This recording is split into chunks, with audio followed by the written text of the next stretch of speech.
Hey everybody, my name is Grant, and welcome to the Weekly Comment. And this week's Weekly Comment is on, I guess you can guess it, Trump and Kim Jong-un and Singapore. So, the President of the United States met with the chairman of the Communist Party of North Korea, or at least I think that's Kim Jong-un's position. Future editor me, please correct me if I'm wrong in the upper left-hand corner. Anyways, North Korea, as we all know what's been going on there for years now. On and off nuclear program, they promise to get rid of it, and then they don't. They bring it back, and then use getting rid of it again to gain some kind of leverage or some kind of perk or whatever, some kind of privilege for getting rid of it over and over again. And a lot of people have gotten quite sick of it. And so when President Trump said he's going to meet with, he wants to meet with Kim Jong-un, people were rightfully skeptical and a lot of people criticized him. Though I think the criticisms and praising of this event are showing some inconsistencies amongst left and right-wing media. Left-wing media is criticizing President Trump for doing this, even though I believe President Obama himself said that he wanted to meet with the leader of North Korea sometime earlier in his presidency. Not to mention the fact that had Obama or Hillary Clinton done the same thing Trump had just done, they would have been praised for it. And the same problems are happening with right-wing media right now, as in they're all praising Trump, saying that he deserves a Nobel Peace Prize, of which, personally, when it comes to the Nobel Peace Prize, my opinion is Nobel Peace Prizes should only be awarded for what was done 5 years ago. Just so we know, okay, something was done 5 years ago and it's still holding, okay, maybe you do deserve some kind of recognition for it. Otherwise, we get situations like in 2009, when President Obama won the Nobel Peace Prize for doing absolutely nothing. But anyways, we're seeing right-wing media praise Trump for doing this, playing, 3-dimensional or 7-dimensional underwater backwards backgammon chess kind of maneuver and trying to get Korea to get rid of North Korea's nuclear weapons, and that's clearly not working. And the thing is that they're praising him for doing this, but they would have criticized Obama or Hillary Clinton for doing the exact same thing. So clearly with the criticisms and praises we're seeing of this scenario, it's clearly entirely on political lines. I mean, Democrats have a vested interest in Donald Trump's, foreign policy attempts failing, and Republicans have a vested interest in them succeeding.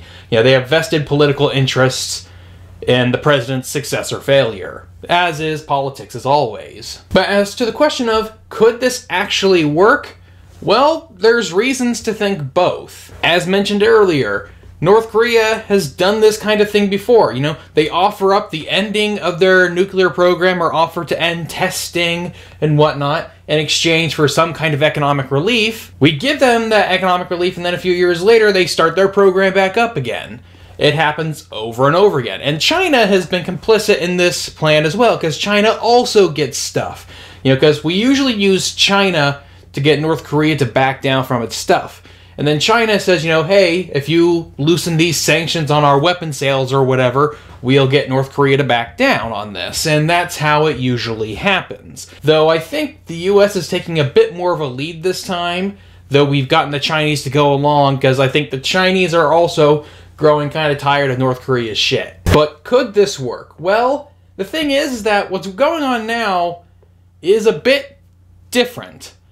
As in, President Trump is being much friendlier with the North Korean leader than any previous president has been. And on one hand, he's being heavily criticized for, praising Kim Jong-un, who is the leader, essentially, of a prison state. And that is a very legitimate criticism. On the other hand, though, think about it this way. How else are you going to denuclearize Korea without, pissing the North Koreans off? The fact of the matter is, if you want to denuclearize the peninsula without actual warfare, you're going to have to play nice with the North Korean regime, like it or not. You're not going to make very good friends with the leaders of this regime if you keep going around saying that they're the worst thing since Hitler. Even though I really do think he is the worst thing since Hitler, if you want to peacefully resolve this issue, you don't have a choice other than to play nice with them.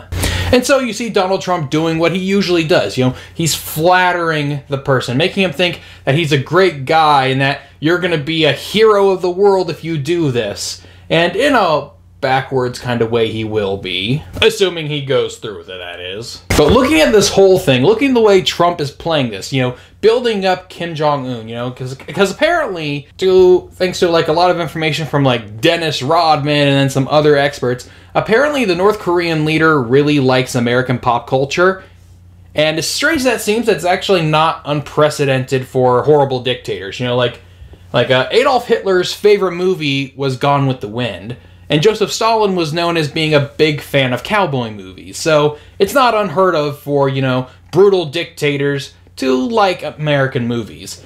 And so I think Donald Trump is trying to play on that with Kim. You know, they created a trailer for the summit, you know, saying, oh, these two men have a chance to save the world and become heroes. And he wants to play into Kim Jong-un's vanity, or at least that's what I hope is going on. And I'm pretty sure that is what's going on. You know, he's definitely trying to do a more personal relationship kind of thing rather than a, okay, let's see what our national interests can line up on kind of thing. On the one hand, there you have people like, say, Ben Shapiro, who doesn't think that the whole, you know, finding, you know, interpersonal relationship between leaders solution is a means to success.